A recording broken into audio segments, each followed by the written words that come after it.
need support staff to clear the room. Stand up and walk now. Hello and welcome to The Watch. My name is Chris Ryan. I am an editor at TheRinger.com, and joining me on the other line, he's been Team Sentinel for life, it's Andy Greenwald. Ooh, we got a doozy today. This is this very special podcast. This is, Chris, here's happy Monday, first of all. Second of all, you know, I feel like we've had a steady attrition because I got a furious tweet directed at us last week saying that our Lonesome Dove talk has gone too far. We've lost a listener for life. And I was like, dog, we haven't even started talking about it. So now... Was that just one guy? Because I can't tell with like the new Twitter thing where like they're like the quality of responses filter is on. But I can't tell. So like, is that representative of a lot of people who are like, you guys should go ride horses off the edge of a cliff? Not affecting me. We are not a market-tested or driven podcast, as Kaya's face reflected when we told her what we were going to be talking about today. So, you know, it's the dog days of summer, guys. It's August. This is generally a time when French people go on vacation. And so we will be talking about pop culture as always, and we are going to be talking about Lonesome Dove beginning, I believe, next week. But today we are going to have a special guest for the crossover few demanded, but I want, which is binge mode watch style. And Connect. The Connect. And the Connect. Yeah. So and Jason Concepcion. Yeah.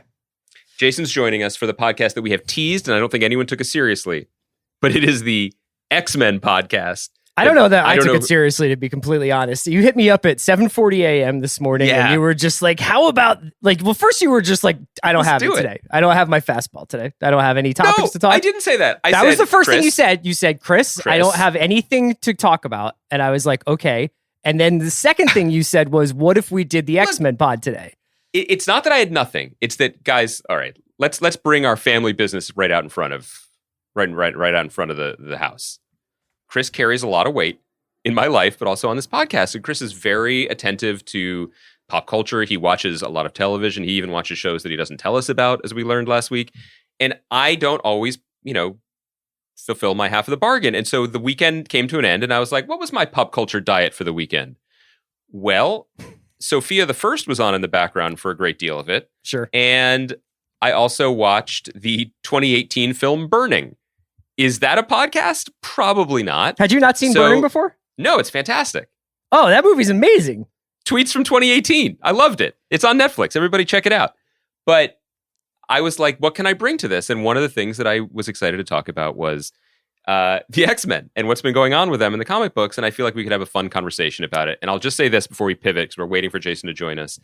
If you are making the face that Kaya probably is making right now, I implore you to stick around. We are going to have a fun, far-ranging conversation that I think you will like, even if you aren't fully up on the activities of the Hellions circa 2020. Yeah, I also think that X-Men will wind up being really important over the next 3 or 4 years in terms of movies, and I would imagine even streaming TV as Marvel starts to, assume more responsibilities in telling these X-Men stories. And the one thing that we wanted to talk to Jason a lot about was a relatively recent run, would you say? Yeah, so exactly what Chris is saying, because the way that Marvel Comics, which is now just an entity of the Walt Disney Corporation, is managing their franchise by bringing in this brilliant comic book artist and crazy big brain thinker, Jonathan Hickman, to run the franchise, and this began last summer, is fascinating. It's worth talking about just for people who like comic books, but it's also worth talking about in terms of long-term franchise management and IP, which, those are what really drive us. But before that, Chris. Yeah. I wanted to ask you a question because, as I mentioned, a lot of just kind of like second screen, fourth screen viewing of like Sophia the First on Disney Go or whatever the previous app is. Oh, I should say, before we get too far into this, that what I watched this weekend that was really good was a movie called Yes, God, Yes, which is a film by Karen Maine, who is one of the co-writers of Obvious Child, which is a really delightful Jenny Slate movie from a couple of years ago. It stars Natalia Dyer and friend of the watch, Tim Simons, who is going to be joining us this week. So he'll be on Thursday's show. And if you guys have a chance to watch Yes, God, Yes this week, it's such a delightful movie. It's a great, great comedy, coming of age comedy that I highly recommend. So we'll get more into that on Thursday's show, but that's what I watched this weekend. But now back to Sophia the First. No, we're not really talking about that particular Disney cartoon, but it got me thinking because especially during the summer, the children in my house are really acclimated to a certain time of like turning on the TV. Yeah. But it's not the same, of course, as when we came home from school and turned on the TV, partly because we were able to go to school due to a lack of viral pandemic mismanagement. But aside from that, we were sort of in the service of whatever was on. And so I wanted to ask you what your default memory was, Chris. And I feel like this is generational, but I also wonder what this meant for our watching. Like, when you think of a time when you came home from school, whether it was under your own power, like you walked home or a friend gave you a ride or the school bus, and you were able to be free enough to activate your television set on your own and maybe crack a bag of classic flavor Cheetos or whatever, what is in your mind? What is the Proustian Madeline of like the show you were watching? It's pretty young, because I'll tell you something about myself. Yeah. I was a bit of an athlete. So pretty early in life, kid was out on any number of ball fields, ball courts, just being a 5-tool player in no matter what sport. I was a young Bo Jackson. This was a time when many children were the same height. And so it wasn't that big of a deal. So I played soccer, basketball, I swam, I played baseball. So I was pretty busy. But I do remember in my early days, that glow that would just kind of like come over you when you would watch like the 70s and early 80s sitcoms that were in syndication. I'm trying to remember specifically. I mean, there was like a Brady Bunch block that I would watch. Yep. And that would also have stuff like Silver Spoons or Different Strokes. I was pretty partial to that. By the time I think Seinfeld was in full syndication, I think I had kind of like lost interest in TV a little bit. That's later. Yeah. So I think in my mind, I think I remember it being like a ton of 80s sitcoms, and especially Cheers. I remember Cheers being on a lot. Robust listeners of the Ringer podcast network know that Chris is talking about his athleticism due to time spent on ball fields. But really, Chris was in supreme cardio shape from running from his babysitter. That's something that is still haunting a lot of people's minds and memories. Wait, you didn't listen to the Conjuring podcast, did you? I cherry-picked some moments when I was told what exactly you were saying on them. So I'm with you. I think that people, probably younger people, don't understand that, like, weirdly, we were kind of one step behind generationally because we were not, I mean, maybe, here's the thing. I have a distinct memory of having to go to bed before 227 and Empty Nest came on like NBC Saturday nights because they were on past my bedtime. That's like 9 o'clock, isn't it? Your boy needed his 8.5. Were you Amish? Like, what was but I had spent the day with a steady diet of like Benson and soap, which were much racier. Mr. Belvedere was on a lot. Mr. Belvedere. Yeah. So there definitely was that those sitcoms and syndication. I remember tuning in very keenly to see Cheers, and like, I was kind of more a Rebecca than a Diane guy. Maybe it's because that's a generational thing. Later, I think maybe I was wrong about that, but that was definitely where I was. So it's like, which episode is going to show up? Different Strokes, huge. And then again, you never know which era the show is going to be because there were different cast members. But the thing that I was going to mention is my like default setting. There are things from our childhood, and this is something I would love to see in the Facebook group. Like, does every generation have their thing that they spent an inordinate amount of time watching or thinking about that they are half convinced they made up? Like, my answer for this is, I have a memory that in my mind is like a full year, and it was probably just like 1 month in 1989 of coming home, firing up the TV in my parents' room, and watching the Super Mario Brothers hour, which was a hybrid live-action cartoon show starring Captain Lou Albano of the Worldwide Wrestling Federation / the Cyndi Lauper Girls Just Want to Have Fun video as Mario. And then they would cut to a cartoon with Mario Brothers. And then on Fridays, there was like this hardcore, like serialized Legend of Zelda cartoon that only ran on Fridays. Yeah. And that is, for me, after school, it is childhood. Clearly, I wasn't in training for any of the teams that would have competed with Chris because there's a distinct patina of Cheeto dust in the air in my memories. But you could tell me right now, you're nodding, but you could tell me that I made that up and I'd be like, okay. I'm thinking about how when you look back on those TV shows, you tend to imbue them with more adult themes and content and maybe emotional like kind of weight than they actually had. Like I remember watching Night Court and really, really being taken with the will they or won't they romance of public defender Christine Sullivan as portrayed by Marky Post and Judge Harry, and just feeling like they had something, man. They were just two crazy kids trying to make it work in this world. And I don't think if I went back and watched Night Court episodes, there would be like a very forward-facing romance angle on Night Court. I could be wrong, but I remember being like, oh my God, man, like really awakening to the possibility of romance in my own life and watching Night Court and just being like, first of all, I will attest firsthand now as the parent of a 7-year-old, like any vapor trail of romance is the most interesting thing. That is the ultimate thing to pick up in almost anything. And the best thing is when you have your kids watching elevated fare, like Studio Ghibli movies, you can have conversations with them like we did about this movie they watched this weekend, like Up on Poppy Hill or something, where I was like, oh, that young man and young woman, the teenagers, are they in love with each other? And my daughter says, technically, yes, because technically they're not brother and sister. Right. And I was like, oh, that's a big distinction. So that's how it is. And you were like, daughter, wait till you watch Game of Thrones. Exactly.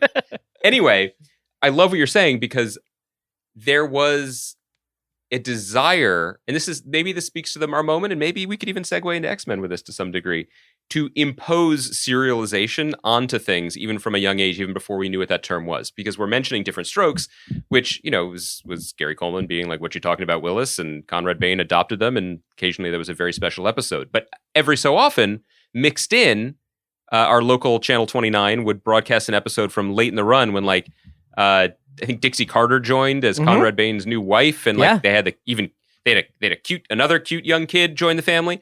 And so then when I would watch earlier episodes, me, 8 years old, would be like, Mr. Drummond, unlucky in love, just hang on. Yeah. Hang on. Love is around the corner for you. Like that was something to look forward to on this sitcom. I also think that in retrospect, in my mind, and every once in a while, I'll try to go on like a YouTube deep dive to like find these things, but that I think of, especially like the cartoons that I used to watch when I was a kid, like Mask and Voltron, that there was like a lot of character death in them, and there isn't. You know what I mean? Like that there was like a lot of parts of G.I. Joe where like battalions would be slaughtered and people would lose loved ones, which definitely did not happen. But like, in my mind, I thought that it did. But also, I had a friend who, I don't think I knew this term in second grade, but was a bit of a fabulist.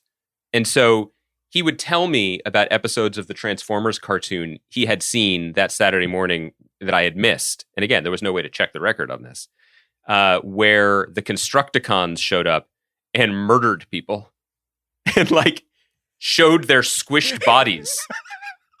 And I was like, wow, they're so evil. They are in the shape of vehicles that help build our society, and yet they are evil. Yeah. Like that really mattered.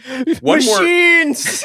We build turns you! out this is the root of my AI phobia. Yeah.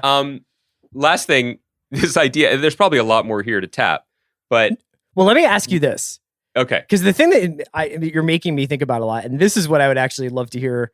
Actually, I would love to hear if Kai even has this experience, but because like when you got home, the TV was everything. Like you didn't have internet, you didn't have your phone, you didn't, if you were lucky, you had a video game system, but the video games were, I think, a little bit more policed for me.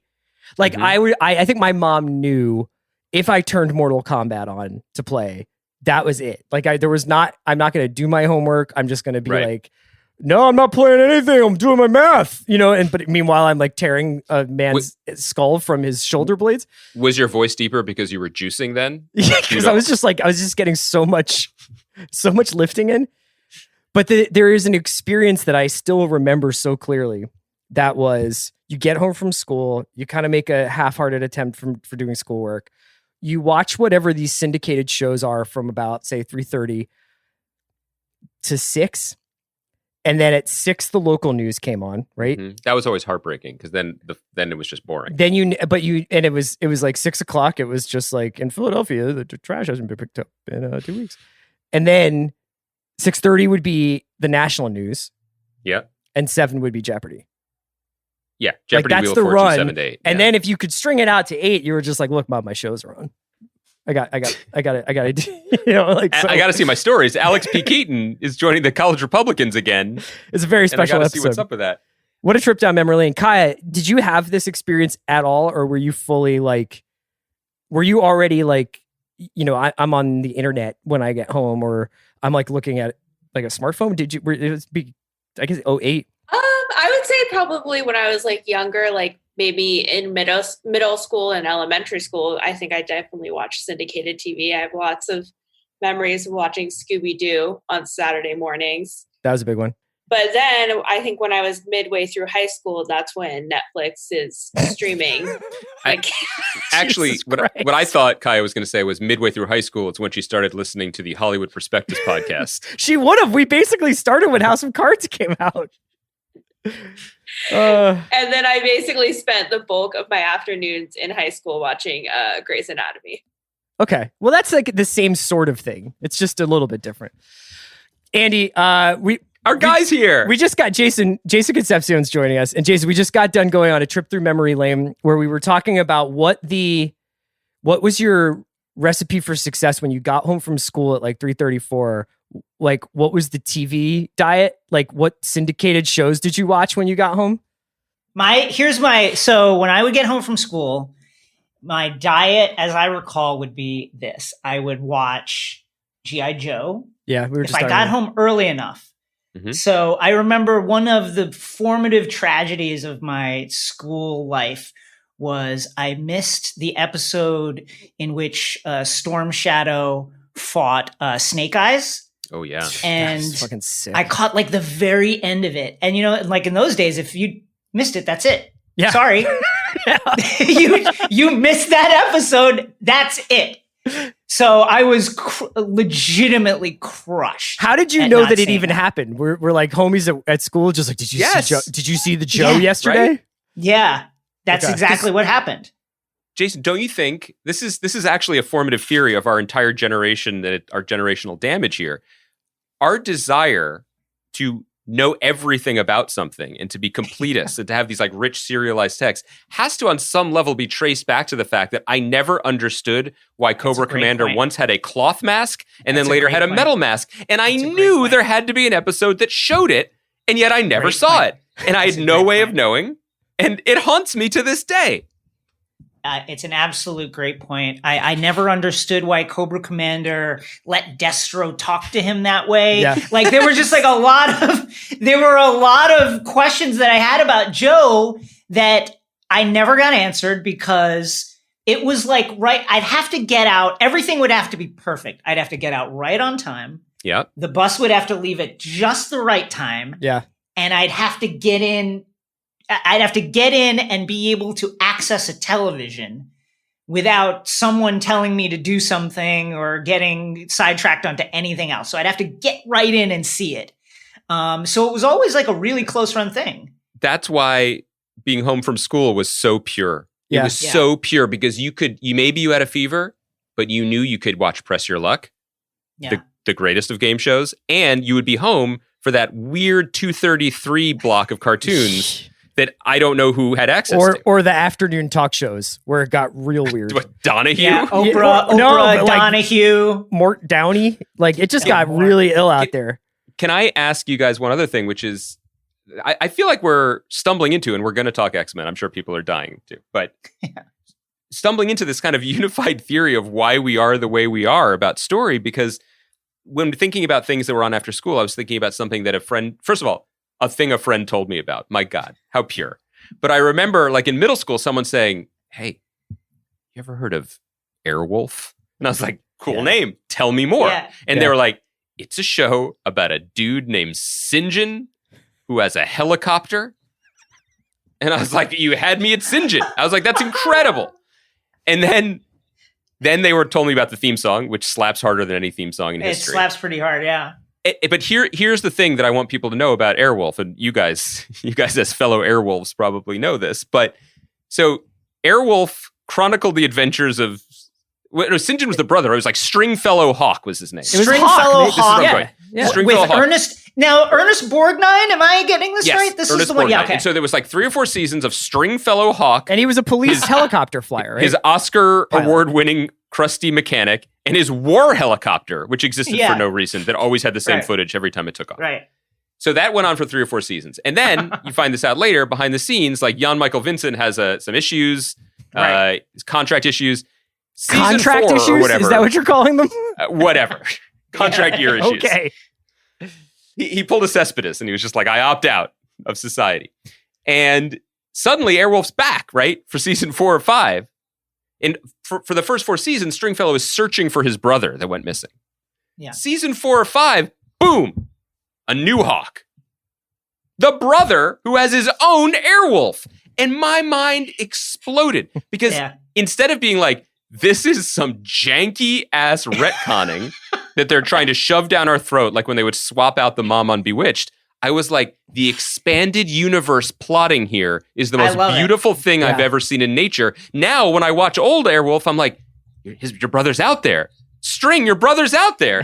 And that makes me so excited thinking about it. And like part of my X-Men brain, and I'm going to pull off the segue here, is exactly that, was being handed a comic book in 1987 and being told, this guy with metal wings had real wings a month ago and has existed for 25 years. Get reading. Yeah. It blows your mind. That's my entry point into comics.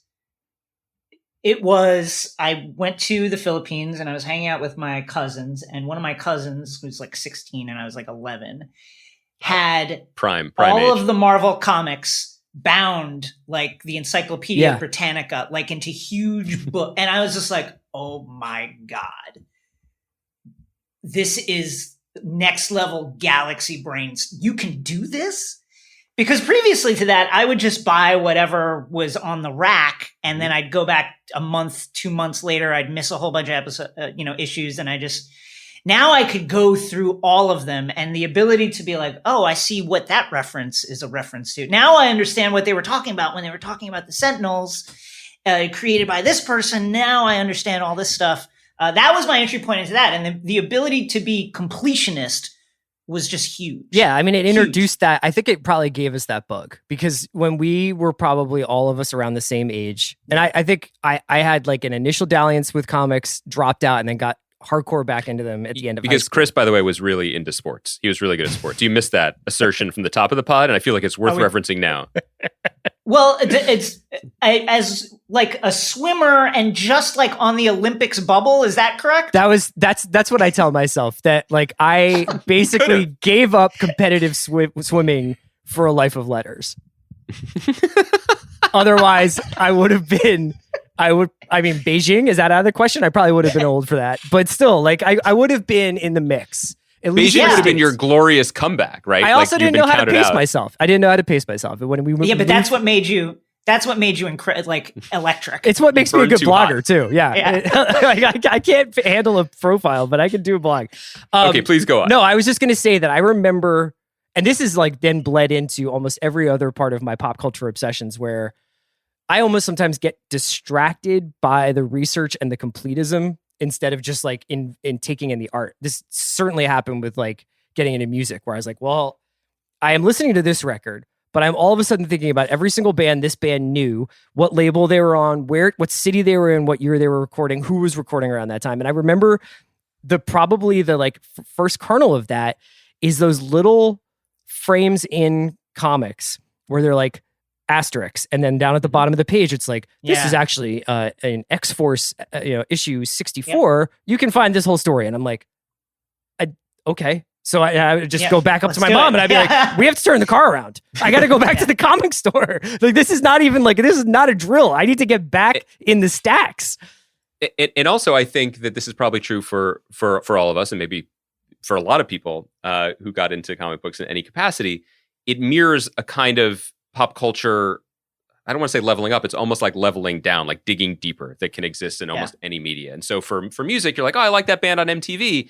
Oh, Rolling Stone says they sound like this band. Oh, this band's more secret. Like, not as many people know about this band. That's appealing. Let's keep going down. And that's how you sort of discover subculture. For comic books, it's like, whether it was Archie or Superman as your Batman as your gateway drug, when you find X-Men, you're like, oh, this is fucked up. Yeah. Like, this is just like much more gothy and dark and soap operatic. And especially if you discover it at a certain age, like middle school, teenage, like that's kind of your in. And because of that, I think I can speak for all of us that we still have a lot of fondness for this franchise. And whether we have been paying close attention to it, as I think Jason has, medium attention, as I have, next to no attention, as Chris Michael Phelps Ryan has during his long... Just a lot of training, guys. Sorry. A lot of laps in the pool. Some recent things have made us more interested again, and we're going to talk about what Hickman's been doing, and then I think we're going to talk more broadly about what it means for franchise management for the next few years, as these big, crazy ideas that are percolating in the comics begin to, emerge in the MCU or whatever the next iteration of it is. But first, I have some questions for you guys to get into it. Sure. My question is, what was your X-Men, right? Like, what was your entry point? And so because of that, what is the version of it that you always carry in your head? Well, you guys think about it. I will say that I already referenced it. So it was in middle school. My friend Mozzie handed me a comic book, and it was the first Apocalypse issues of like X Factor, where Angel is so distraught over the loss of his wings, he appears to commit suicide, but in fact gives himself over to become the harbinger of death for Apocalypse's Four Horsemen, and is now super metal, literally, like he's blue and has death-dealing metal knife wings, and that caused me to go all the way back to the original X-Men stuff, and then just never stop paying attention going forward. Yeah, for me, it was right around there. So I went to the Philippines. I read all my cousin's comics, but it only went up through like post John Byrne X-Men. So right after Dark Phoenix. So when I got back to the States and I started going to comic book stores, this was right around the same time as you were collecting. So it was Mutant Massacre. Yeah. Right after the Mutant Massacre, like the issues directly after. So it's like Wolverine, Colossus is like immobile and can't move. Storm has no powers. Kitty Pryde is trapped in her phase form, and it's like Jubilee, Psylocke, Rogue, Dazzler, and Longshot, the weird guy with the hollow bones and the four fingers. So that was my team, and it was them continually scrapping with like the Marauders after the Marauders had wiped out all the Morlocks like underneath Manhattan. And it was like the X-Men trying to get some payback, trying to get some revenge. It also speaks to the fact that this franchise has never paid attention to the status quo. Like, people are like, oh, they live in a mansion and they're teachers. And then when Jason and I got into it, they lived in the Australian outback, where an Aboriginal man opened a gateway. And they would just fight ninjas, or sometimes become the bodies of ninjas. And like, there was no trace whatsoever of like this core DNA of like hated and feared, but they're teaching the next generation. And it didn't go back to it for like 10 years because it was just one guy, Chris Claremont, just going off. Chris, my X-Men story with you is always when you threatened to get back into it, causing me to get back into it, and then being like, sorry, what was that? But I don't know if you paid attention before that. No, I mean, I definitely had the sort of typical checking out X-Men right around the time that I, as a person, was going through like puberty and like discovering kind of like more adult ideas and emotions in my life as a teenager. But my heavy X-Men vibe, but the most obsessed I've ever been with it, was when I started reading about Cable and Bishop.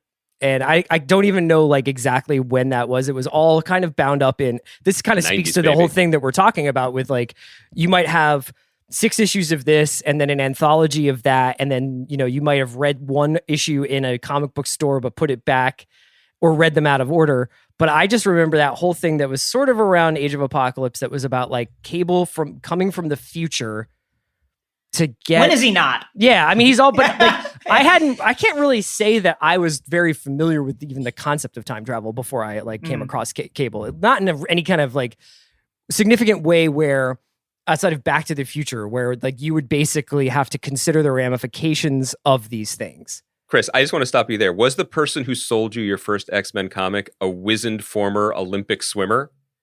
with red hair? Because if so, you were in dark and That's you right. created your own comic book reality. So all of what we're talking about is like everyone has their own way in. But what's so interesting about this as a franchise is it almost has never been distilled into what it should be, right? There's never like one default version because the version, everyone has their own version. There's always all these permutations and soap operatics. And one of the things that was kind of remarkable about the first X-Men movie, which, you know, we look back on now with a little bit of horror because, you know, there have been some more stories about Bryan Singer's behavior on the set of that film. But that film itself was enormously consequential for what it did for superhero movies and Marvel movies in general.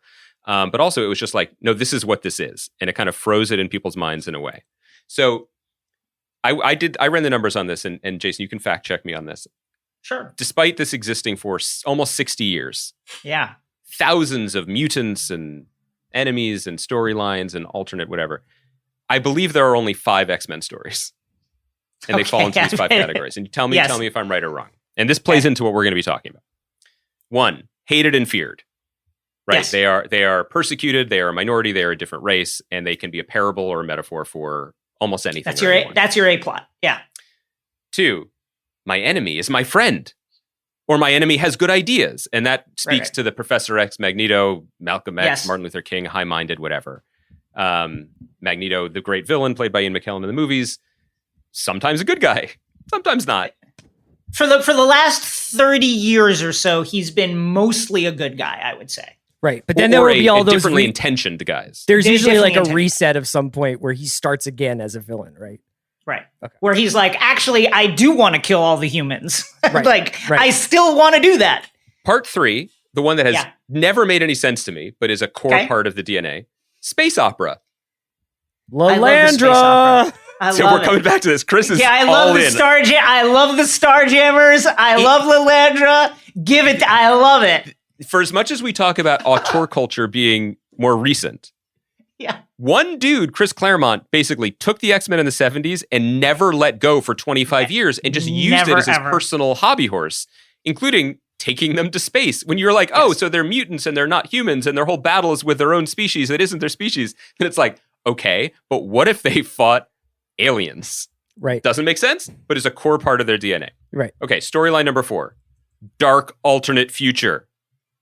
Right. I think everybody knows that, like, if you start to get into comic books at a certain age, and there's always the one friend who whispers to you, you know, there's an issue where they all die. You're like, what? There's, I still remember singed into my eyes. Yeah. The Fall of the Mutants cover. Oh man. And just being like, it's iconic. What the fuck is happening?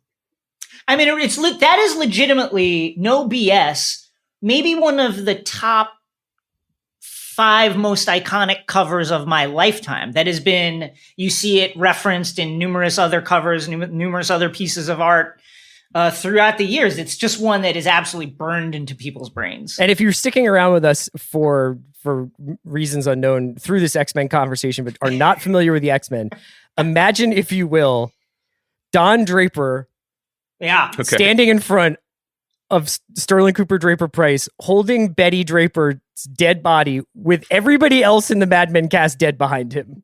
That is what it was like to see the Fall of the Mutants cover.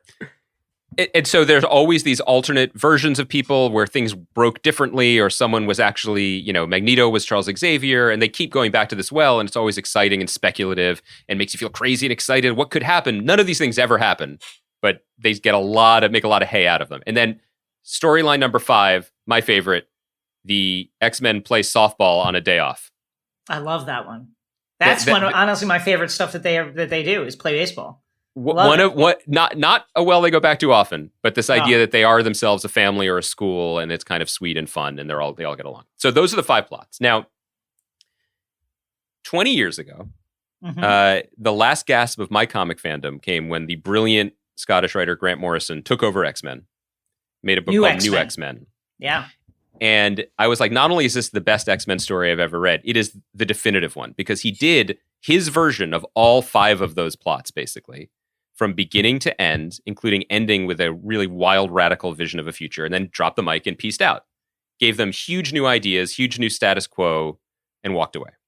And for 20 years, while comic books were flourishing on the big screen, and the X-Men movies were doing pretty well too, partly because I don't know how you follow up what Grant Morrison did, and partly because Fox did the movies instead of Disney. Creatively, I think the X-Men languished a little bit until last year. And last year, Fox and Disney are now one unit. The X-Men movies are now going to be under the Marvel umbrella. This is not a coincidence that this happened at the same time. And Marvel must have paid an enormous amount of money and gave an enormous amount of freedom and control to a writer named Jonathan Hickman to just do it over. Just do what you want. And so, Jason, can you give us the backstory on Jonathan Hickman? Well, Jonathan Hickman, one of the most creative voices in comics.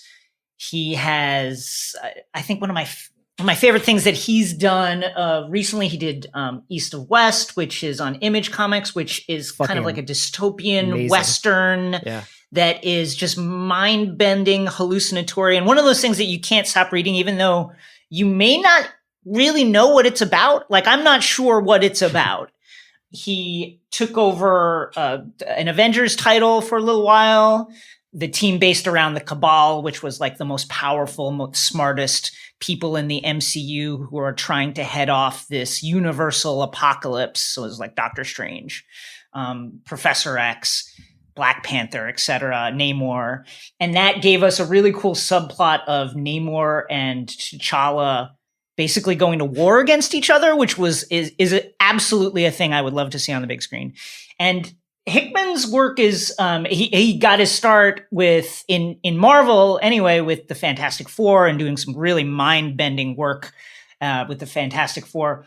And his work is characterized by just like far-flung ideas from the future. You know, what if wouldn't Reed Richards wouldn't the natural outcome of his genius and his drive to become better and to create more and better and more perfect things be that he becomes like the ultimate villain, that kind of thing? You know, what happens if Scott Summers just realizes how many L's he has taken at the helm of the X-Men over the course of the years and sees what has happened to mutants over the course of the years, you know, being victims to the Sentinels, which are essentially a government program, 20 million mutants wiped out on the island of Genosha. And it finally gets to him and he becomes radicalized. Mm-hmm. He finally becomes like a Che Guevara type figure.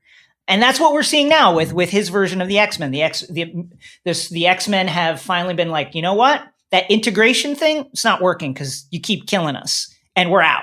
And it's a hard stop from everything that came before and a hard reboot. And the thing about Hickman that I would add is that he is in many ways like, it's almost like he was created in a lab to be in charge of comic books at this moment. Because I think that a lot of people look at the sprawling 60 years of continuity of any one of these Marvel properties and they're like, I'm good. I don't want to get involved in this. I don't want to piss people off or undo or have to read everything that came out in the 80s just to pay homage to whatever.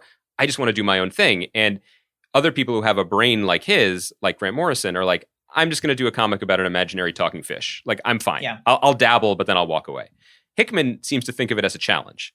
And what he's done here, and Jason, you referenced what he did with Avengers, which was basically like, I'm going to tell a story about the end of the universe. And I'm going to do it over 3 years and create these small wars and radically change characters and do whatever I want. He was handed the X-Men and he was just like, I'm going to take 60 years worth of fictional history that wasn't even intended to make sense. No one was worried about, no one's paying attention. Like, there's a proud history of being like, remember 91 through 96? I'm not going to worry about that. Yeah. He read those books so we don't have to. And he stepped in with a hard reboot that has totally transformed the comics, and I think in some ways major mass market comic book storytelling in general. And so this started last year, and there's an easy starting point. He did 2 miniseries that are in a hardcover called House of X and Powers of X. It started last summer. And the central idea, as Jason said, is we're not doing this anymore. We're out. We're done. All the mutants, the X-Men, Magneto, Apocalypse, everybody. All of Chris's favorites, all the dark villains that Chris loves, are going to live on the mutant living island of Krakoa that has existed in continuity since the 70s. We have our own nation, our own rules, our own laws. Peace out. Yeah, leave us alone and we'll leave you alone, and that's it.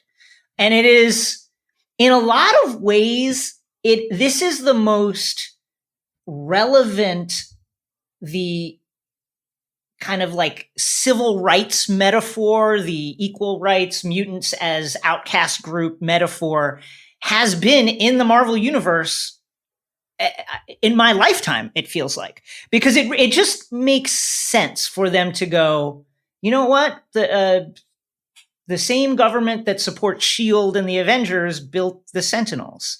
Where were the Avengers when all the mutants on Genosha were being dissolved and blasted by a huge Sentinel robot?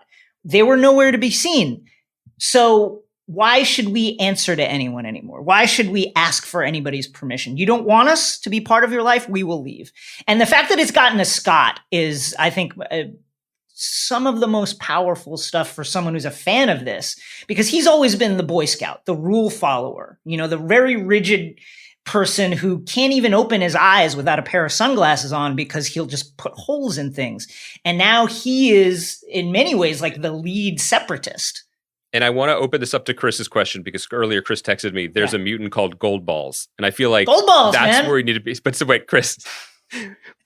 but I just want to just say that the idea of this integration segregation thing, the idea that the mutants were hated and feared always came from a position of, in the comics, well, they should integrate. And they're good humans, and they're working hard to integrate.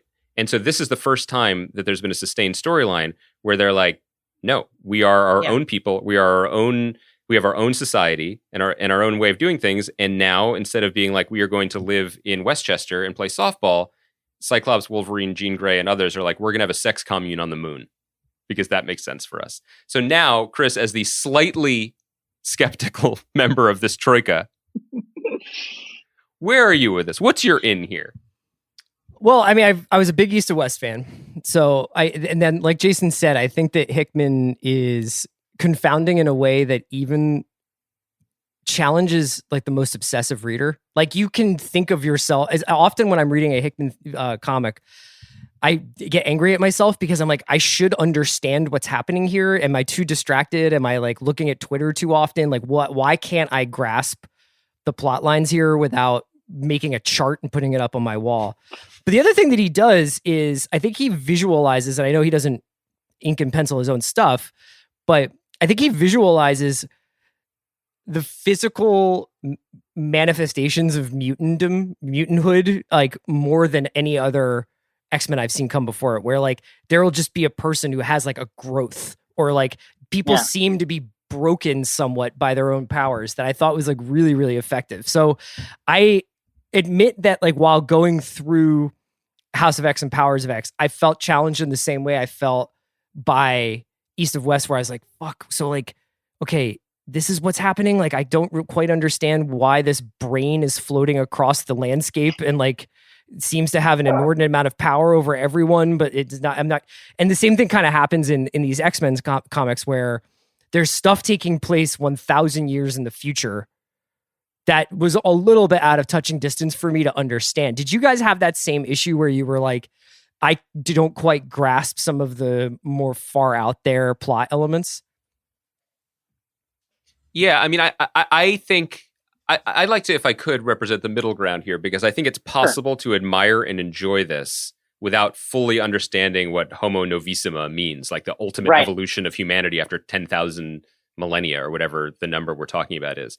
There's something that is appealing to me just purely from a story perspective of taking advantage of the comics medium to be like, I'm going to tell a story in multiple timelines about the beginning and end of life in this universe. And I can do that because maybe you could do that with HBO's budget, but otherwise you can't really do that. And so he's taking advantage of the medium in that way. But also, it's fun to identify the smaller, if that's the macro vision of it. And I'm with you. There's stuff in Powers of X where I'm like, I guess we're going to end up here with a Nimrod unit floating next to the ghost of Wolverine. I'm like, okay, sure. Never thought about that before.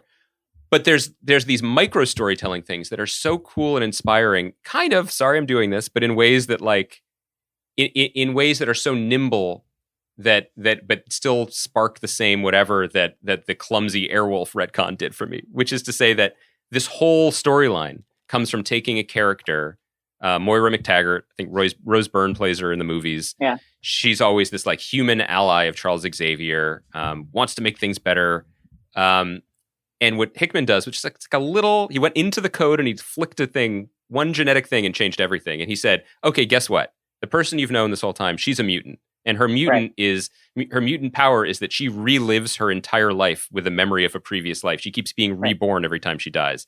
And so there's an issue of House of X that is the equivalent of like a mega dose of acid. Right. Where it's like, she's lived this life multiple times and tried to be friends with Magneto and tried to be friends with Apocalypse and tried to get along with humans, and it never been an works. assassin. Yeah.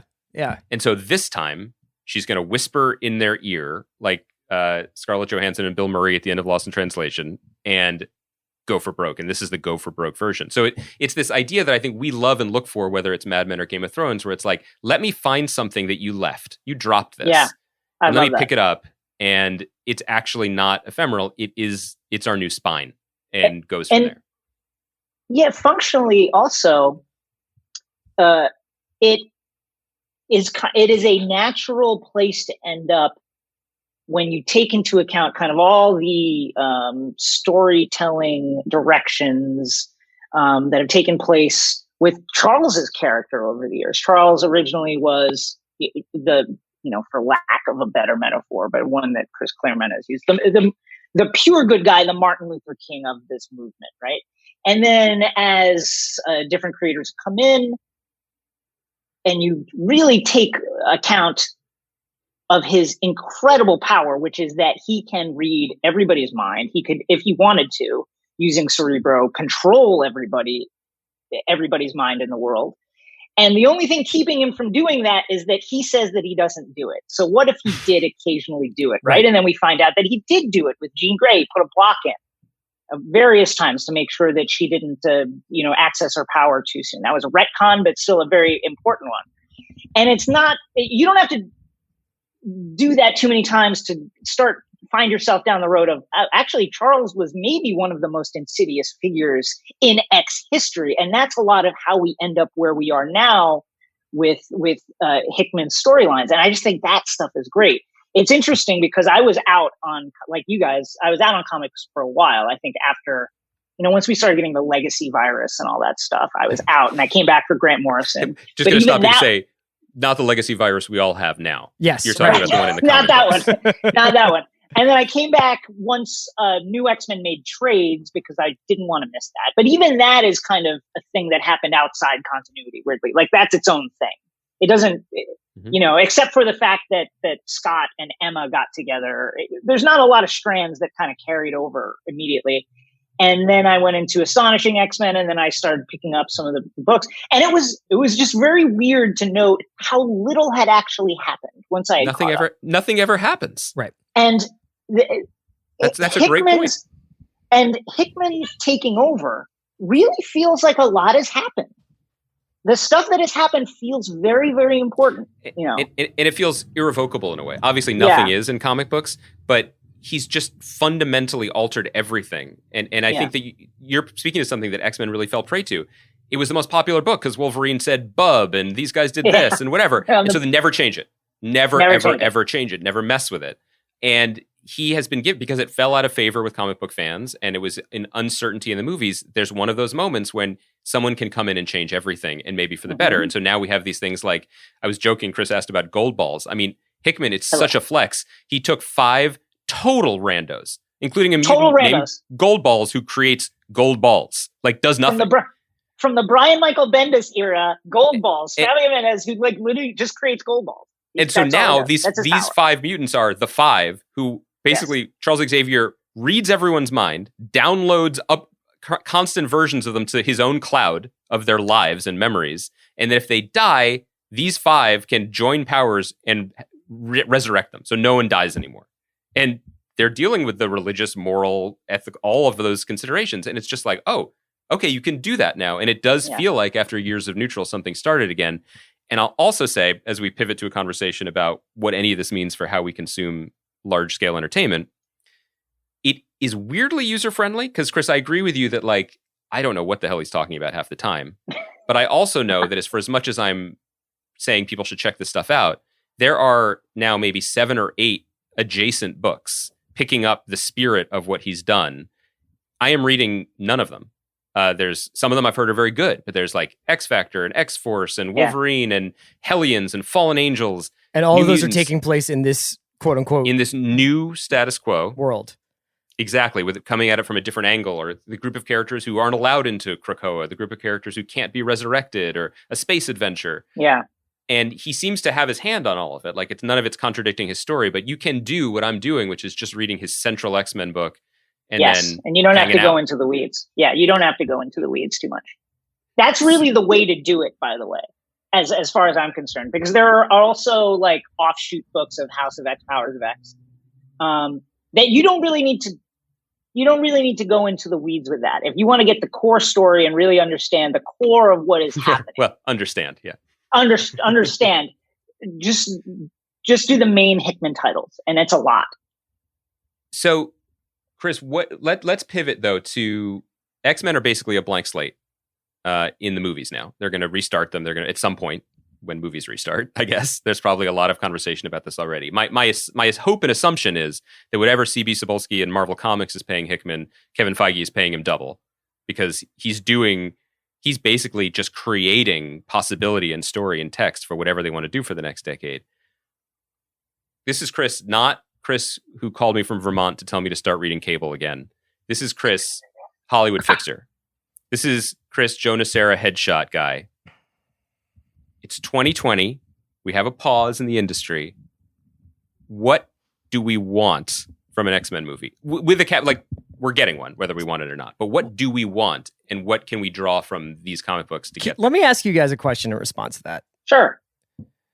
For a lot of comic book movies, the issue is whether or not they can make a movie that actually makes the comic book characters and the comic book stories lines more interesting, or at least a little bit more dramatic, because they exist a little bit in this world of like slight adolescent corniness. Like, I would say that for me, like, I'm sure that there's tons of Avengers runs that are amazing, but when Avengers was being kind of shepherded along as like the story, I was kind of like, I don't know, I'm not really that big of like an Avengers guy. I don't really know. I mean, like, I would read some Thor and then stop, and it wasn't something that I like was carrying along with me for 20 years, dying to see brought to life on the screen. I'm way more protective about X-Men. Like, I have way more set ideas about what an X-Men movie should be, and they are a lot darker and a lot more fucked up than most of what we've seen from MCU so far on screen. So I guess my question is like, to you guys, do you think it's even possible for the version of the X-Men that we have in our head to interact with the version of the MCU that we've so far been introduced to? And would it require basically a tonal shift in the entire movie universe? Because I think that they actually have an opportunity to do that. I'm a big believer in the fact that when you are as long running as something like Marvel's movies are, you are essentially raising a generation of viewers. And there's going to be a lot of people who you might have been like a little bit nervous to kill a character in 2012, that you might be like, you know what? Most of the people who are watching these movies, like, they get it. And they might be willing to let go, as we saw in Endgame. I want to leave it to Jason to actually pitch us on how to integrate this, but I just want to double up on what you're saying, Chris, which I think is really smart, which is this might not be the hottest or frontless love line takes, but I think it was actually hugely helpful to Kevin Feige and the MCU project that they didn't have the X-Men. I agree. Because these are two tastes that are great, and they don't always taste great together, because one is superheroes and one is super fucked up like other species. Yeah. And they're better when they are their own thing. And so the idea of having Wolverine show up and be like, by the way, I'm hated and feared half the time, but the rest of the time, let's go get the Skrulls, doesn't make sense. So I think they were helped by being able to streamline on those characters and build what they built. The question going forward is, right, like in this new like Disney Plus era where they can have separate things and separate storylines, and it doesn't all have to be one mothership. Do they keep them separate? Or is there a way to say, well, you guys were fighting Thanos over here, something else was bubbling over here? Yeah, I think to both of your previous points, I think that they are, as the comics have shown, naturally antagonistic, the X-Men and the Avengers. They're just, one is an outlaw group and the other one's literally an arm of the government. So that's just not going to work. That said, I think that it's going to be, look at the way that the MCU introduced Quicksilver and Scarlet Witch, which was as an outgrowth of the introduction of the Infinity Stones into human culture, right? Into the human sphere. So some evil Nazi scientists got a hold of these things, did some experiments, and they created mutants. So I think what's going to happen is we're going to discover that something that happened with the Infinity Stones has created or empowered some group of people within Earth, and has created mutations somehow. So that's been bubbling, and maybe as they've watched the kind of superhero civil war take place and watched the battle against Thanos take place, they've looked at this and they've said, you know what, maybe it's better to stay out of it and just kind of keep our heads down. But then something will happen that will bring them to the attention of the world and to the attention of the Avengers. But do you think, I was joking when I first said it, and then we got a little more specific, but the idea that there are just these like 5 central X-Men stories, and then there's just all this insanity on the margins for years that only now Hickman is trying to wrestle into some coherent continuity. There isn't a pure story. Spider-Man, pure story. Iron Man, a pure origin story. Like, we get it. And one of the things that Feige's proved better at than almost anybody else is identifying that core thing of each of these characters so that people all over the world immediately understand it and root for him or her, right? So is the way in under Feige's MCU to say, I'm choosing, I don't even know, Jubilee or young Jean Grey or whatever as our way to introduce mutant kind? Or is it more of what you were saying, Jason, where it's just like, well, you guys were off in space. Look what happened on this weird living island. Right. And this is a separatist species that is living here, and we're going to be introduced to them, and we'll hate and fear them, and we'll almost approach them with the same eyes as humanity / the Avengers and be like, hate and fear them, and then they have their own thing. Does it have to all be one thing? Right. And I think another thing, and Jason, I'd be curious to know what you think of this. It's like most people have a cinematic memory of the X-Men. I don't know that they necessarily need to do an origin story like the first time we meet Charles Xavier, the first time. We've just done that for the last 20 years. So they seriously could do this in media res where they have a team assembled that already has like a storyline. And I think people are actually savvy enough with stories now that they could be like, I got it. These guys are mutants. Like I'm pretty much sure 8 out of 10 people, if you ask them, like, do you know what the X-Men are? They would know. Yeah, I think that that's a great point. You look at the way, the last 2 Spider-Man movies. There's no origin in sight. It's just, here's Spider-Man. He's already doing stuff. He lives with Aunt May. We never saw Ben die. Like, we don't need that. Everybody understands what these stories are. I think that it's going to be, I do think it's going to be, the X-Men have just kind of existed for a little while. Something like Sam and Winter Soldier get a call from S.H.I.E.L.D. They're like, hey, some Canadian intelligence asset that went on the run 8 years ago has popped up on security cam footage in Australia. Could you guys track this guy down? They go and find him, and it's Wolverine. And that's their intro into this whole world of the X-Men. So 2 more questions before we wrap this up. One for you, Jason, specifically, and one I'm going to ask everybody in a round robin style. As our guest today, and thank you for being here, and as our guru of numerous pop culture franchises, I'm curious how you feel specifically about X-Men in this moment, because you talk a lot on Binge Mode about whether it's Game of Thrones or whether it's Harry Potter or Star Wars, these franchises that have become almost prisoners to their own fandom, and everything they do has to be a response to something they've already done, which can arrest the storytelling and arrest the creativity. And the reason we did this podcast in the first place is something that has long felt kind of stuck and frozen and paralyzed. Yeah. Suddenly feels crazy and wide open, precisely because the context emerged and the clouds parted, where the corporate entity was like, we don't know, just go. Give us something, because we got nothing. So how do you feel about this going forward? Not just the comics, because Hickman will tell a story over the next couple of years and that'll end. But like, are you bullish on the future, or is this just a beautiful moment we should appreciate because it's going to calcify like everything else? I mean, I feel bullish in the sense that I love the X-Men just like Chris. I feel very protective of them because they really meant a lot to me as a kid growing up and learning to read. At the same time, I feel like a lot of the power of the Hickman storyline right now is derived from a kind of understanding of the wider cultural moment around like hatred and bias and how people with powers would naturally respond to that, you know. And so I wonder if the movies will pull the punch. Mm-hmm. And I think that's the thing that I worry about. Will they pull the punch on that really important metaphor and a central metaphor to the identity of the X-Men? Can I ask you guys a really quick a question? Because I keep coming back to this in my mind. Because I can't decide whether or not the MCU that we've known it since 2008 is going to be the exception to the rule going forward. And whether or not most franchises, whether it's Star Wars doing these sort of achronological side stories and, you know, kind of kicking the can down the road a little, not that I expected them to have a new trilogy out by now, but like a little bit of like rebooting the idea of like, do we make 3 film arcs here?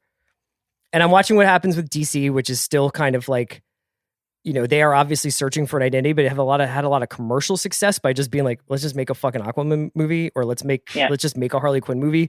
This is what people want. Let's not overthink this. There can be 3 Jokers. Is that a place for X-Men to go? Would you rather just see them off in their own separate world, X-Men movies, X-Men streaming shows, and not connected to another huge MCU body of work that's also going on? And would that allow X-Men to have a more distinctive aesthetic from the kind of gabby, we're all kind of pals here, right? Mm-hmm. Vibe that Marvel has?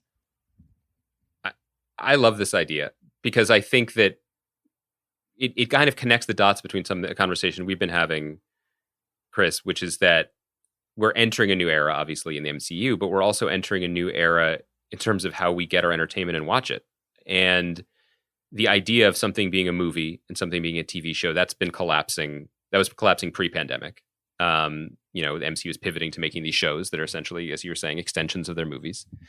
There's an opportunity here, I think, should they choose to embrace it, to say a whole other expanded universe just fell into our lap. And I'll just, you know, colloquially, like talking to people about what's going on in Hollywood, what's selling, big IP that still hadn't been sold is selling more than like a pitch or a script is selling. So people are just hoarding their cupboards because they don't know what's coming. And Disney has a whole other one that they haven't touched now. They have the X-Men. And so there's a world where they're like, we will do a House of X, Powers of X type movie to blow people's minds. And then we will seed it with 6 series on Disney Plus that expand the story, and it's just its own thing. Is it in the same world as the other stuff? Sure. Maybe Paul Rudd is in the background of one scene once, but it's its own curated thing, and we're going to tell it in a way that we can tell stories now, which is different than we did 10 years ago. Because I think Jason's point about don't fuck this up and don't pull the punch is kind of where I'm at. You know, nobody really cares where I'm at because I'm like aging out of like the demo that they're targeting.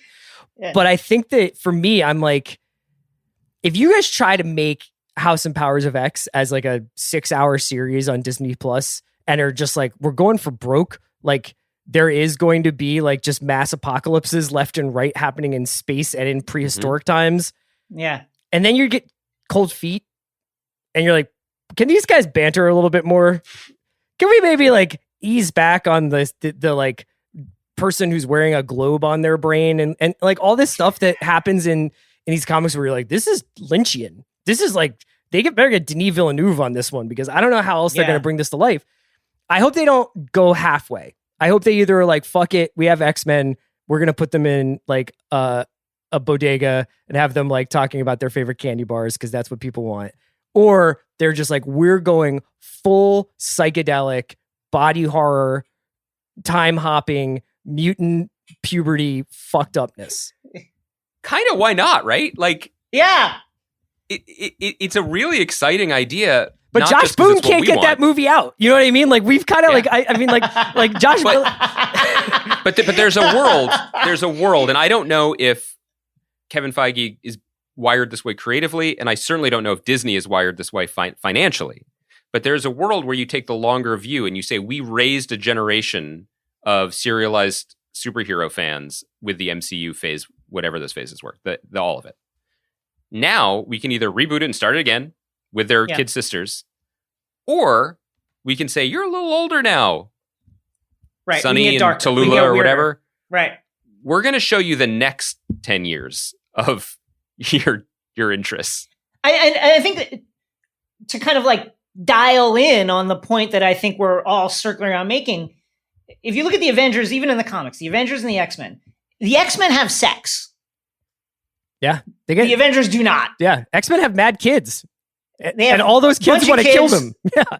Love triangles. There's various romances. Like there's things going on. It is a more adult, or at least a more mature story. And Hickman's doing it. Like there were all these unspoken things in the comics that like Mystique, who people remember from the movies, and Destiny, who was an old lady who could see the future, had some sort of intense relationship. Hickman's just like, Mystique's like, where's my wife? That was my wife. Yeah, let's put this on main. When people are resurrected by Chris's pal Goldballs, they emerge dripping and naked as adults all together, and then they have like some weird tantric Matrix Revolutions party to celebrate their rebirth. The one thing Hickman said, and we don't need to circle this again, but my one kind of criticism of Hickman is when Hickman gets playful, he's not as his best, and his playful default for these X-Men books has been, these characters are here just because they want to get drunk and fuck. Like, there are whole characters who were like existed for 1 minute in Ed Brubaker's run 15 years ago who are now like, I'm making margaritas on the moon. Let's bone. Like, that's what they do. And so you're right. Like, that is not PG-13. Not at all. And so there's potential there. Okay, before we wrap up, because this has been a fantastic conversation. I'm very grateful for it. I promised you guys I was going to do this. Actually, Jason started this whole thing by talking about this. Your dream X-Men team. Jason, do you want to kick it off since this was your... Sure. I'll just name my members. So I'm going to go with radicalized Cyclops. So this is post, oh yeah, F the government, forget Charles's dream. Like, I am a mutant freedom fighter Cyclops. Okay. Storm, who just great leader, exceptional person, love the power set. Jean, like the spiritual mother figure of a lot of what happens to the X-Men. She's a generous person, and you need that. You need the telekinesis powers. Kitty Pryde, who I just love, and plus you get the dragon, so that's 2 for 1. I'm gonna go with X-23 over Logan. So wild. I love Laura's storyline. I think she's great. Magic, because you got to get around. See, this you is got to also go places. One of the things that this exercise teaches us is what we're doing it for. And so Jason has made a list that I could function as a team in a battle in a comic book. Yeah. Yeah. I'm like, X-23 is like Wolverine's cloned daughter who has 4 claws instead of 6 or something. I agree with all of that, but they've done some great character work on her. She's really cool. Her story is great. I think it's very emotional and good and impactful. So that is an admirable functional team. My team I made for myself because this is something that you guys probably know about me, but like, I'm the guy that when I used to play video games wanted to make the right choice. Like, I planned Grand Theft Auto as a law-abiding citizen. Like, I am the worst. Stopping at stoplights? I am the worst at this. So my team is basically to just if you see something, say something. Yes. Right. my team is to rock 13-year-old me to Sir, sleep I would like to night. make a citizen's arrest. This man is killing the people of San Andreas have suffered for too long under misrule. They've suffered for too long. So I have been asked to commit a bank robbery, and sir, I will wear a wire and talk to my boss. Whatever you need, please. Whatever you need. Open the ink things on the money on my face and just brand me forever a criminal and a traitor. So my list is, I mean, Jason and I agree on something for the nostalgia heads. Like, I don't think you can do it without Cyclops and Jean Grey. You need them. And then I would add Emma Frost because that's the great Grant Morrison thing, which was before he was radicalized politically, he was radicalized sexually. He was having a brain affair with one of their longtime villains. And I love this weird triangle where these two incredible women are fighting over kind of a dud, but kind of a dud. Yeah. Then I need Beast, and I need Morrison era Beast, not this weird like cat version of him, because I think you need a smart guy. You need at least one blue person. Good one. But he had like there was like a while there with Beast where he had like a little bit of like a Jake LaMotta, like I'm so stupid, like that kind of like yes, vibe to he him, got right? dumber. Yeah, that happened in the 80s or 90s. But now he's a fucking idiot. Smart. Why can't you do anything right? But he is otherwise smart and kind, and I like him. And then I need a little Nightcrawler because that's the fun X-Men from the 70s and 80s that I miss. Sure. Plus more than one blue guy. Alt, Wolverine, Kitty, and Storm because I'm greedy. But that would be my team because I just love these people. So now that we've been responsible, we've been thoughtful, here comes Grand Theft Ryan over here with something that is so #reckless that I actually gasped when he sent it to me. I've revised it since then, but I am definitely Dennis Hopper oxygen tanking it right now, right out of Blue Velvet. Number 1 draft pick, the Zion Williamson of this shit is Cable. I just always love that guy. I fucking just always dug how he would like show up and just like beat the shit out of any like his first move when jumping out of like a time portal was just to like get in a brawl. Like he wasn't ever just like, what day is it? He's just like, oh fuck you up. No. My second pick is Bishop. Because I always loved how Bishop would be following in behind him and just would always kick Cable right in the balls. Like and Cable would be like, "Oh, Time Lord, you got me." You know, like this. It's so wild because you're like, what is the problem with a Highlander? More Highlanders. let's just. You're like the lane of guy with gun bigger than a human child. Like that is a role so important. Maybe and so I just crucial, like the Punisher. I don't know. So it's like Cable and Bishop. I'm taking 1, 2. Number 3, anyone Cajun. I feel like there's an dramatic over-representation of Cajuns in X-Men. I could be wrong. I know there's Gambit, but it feels like there's a lot of Gambit and Jace dudes who are like, Cherie. Cherie. Yeah. Those guys are always just like, oh, I just want to play cards. You know, like they're always like throwing cards at people. I know it's just Gambit.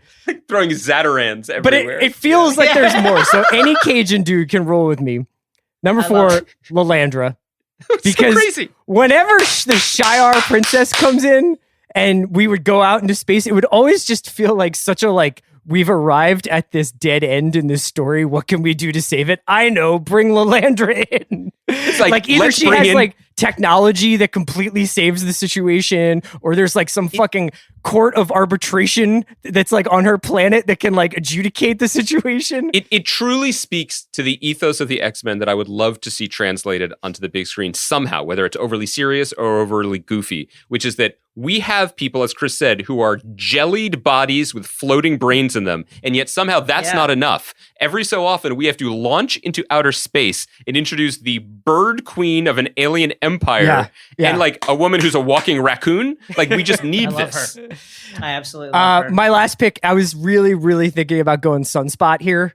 But Sunspot, a character saved by Jonathan Hickman in his Avengers run. I think that there's really something to be said for the experience of reading a comic book and like, you know, the main characters are going, they have to go fight.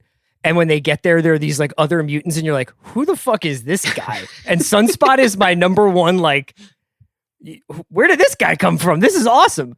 But instead, I'm going to go Wolverine just because I think he's just such an iconic character. And just to tie the knot here, I think that the sort of the representation of Wolverine in Logan is still like the crowning achievement to me of almost any non-Dark Knight comic book film. And I think really bodes, I hope that everybody takes the right lessons from Logan, which is not necessarily making something ultra violent or having a main character die at the end, but is just like, you can tell us a great story unencumbered by other shit. Like, comic book fans, for as much as we love all this, like there's 17 different plot lines that work at once and I want to go forwards and backwards and how does this impact this? Sometimes like one good story with one good character is enough. Boy, I cannot think of a better way to end this. That's great. As much as I was soothed by putting Nightcrawler and Beast on my fictional team, just being able to talk about something as deeply nerdy and cool at the same time as the contemporary visions of X-Men with you guys, this made my day. Jason, the Connect, it goes up every Wednesday? That's correct. Wednesday morning. I cannot recommend this podcast more. It's delightful. It's Shay and Jason talking about connections between two films, often that don't obviously have like a obvious meeting point, but they wind up doing it with this really inimitable storytelling and humor and deep dive analysis of the movies. Jason knows I feel this way. Shay and Jason, the only two good people on the internet, so far as I'm concerned. Wow. Bringing those talents together to podcasting, it's a dream. I think it's those two Thank you guys, so and much, it's you guys. That's every really sweet. reply guy who hits Trump up right after he tweets and is like, "You will die in jail, sir." That's your other favorite guy on the internet? Yeah. That guy's number 3. Big Jeff Tiedrick energy. Yeah. The dudes who are still 3.5 years in going like, "Today in Trump world," and then they list 5 crazy things, and they're like, "It's only 11:05 a.m." or the people who reply to him and say, "Au contraire, it is you who are the threat to the Constitution, my good man," signed a member of the Krasenstein family. Well, until we get their podcast about the X-Men, this will have to do. It is a thrill to listen to The Connect, a thrill to talk to Jason. Thank you so much, guys. Thanks, Jason.